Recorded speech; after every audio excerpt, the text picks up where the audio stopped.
This is Tom Dillon, the Lifetime Liberal, and today is Tuesday, August 9th, 2022. The title of this rant is, The Times They Are A-Changin. Do Democrats now have the big mo?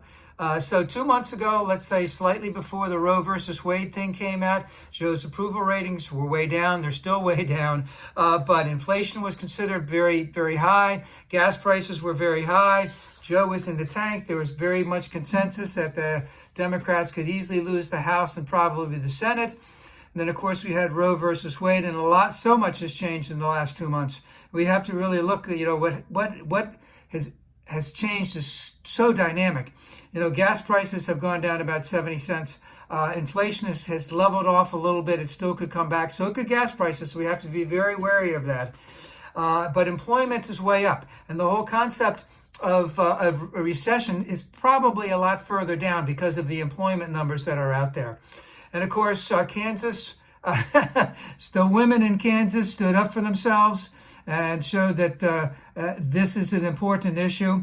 And then just think of what has happened since then. Besides the women in Kansas sticking up for themselves and saying that they were not going to let the 5 unelected judges on the Supreme Court tell them what they could do with their body.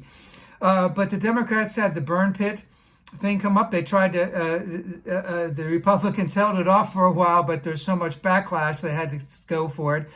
The tech bill, which put in about $50 billion so we could start making microchips and chip stuff manufactured here in the United States, which should have been done a long, long time ago. We also have the Slim Build Back Better, not quite as big, but still tremendously big, with things that never, ever thought could happen. It's in the last 30 years, nothing like this has ever happened.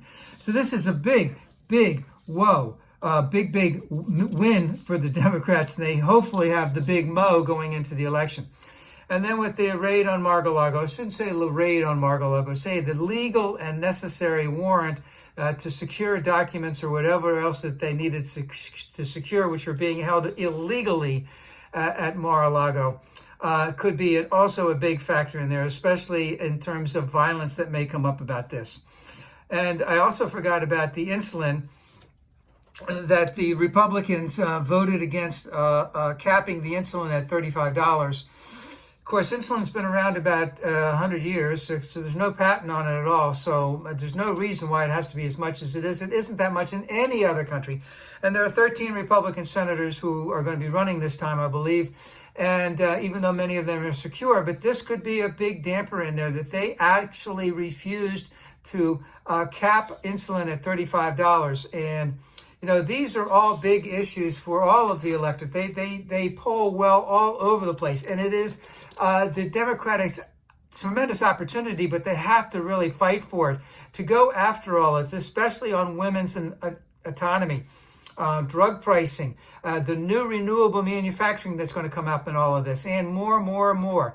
And they have to run, and they have to run hard, because the Republicans will be a formidable opponent. They will be lying all over the place. And if Trump decides to run, that could bring another factor into all of this. There's so many dynamics that are going on right now.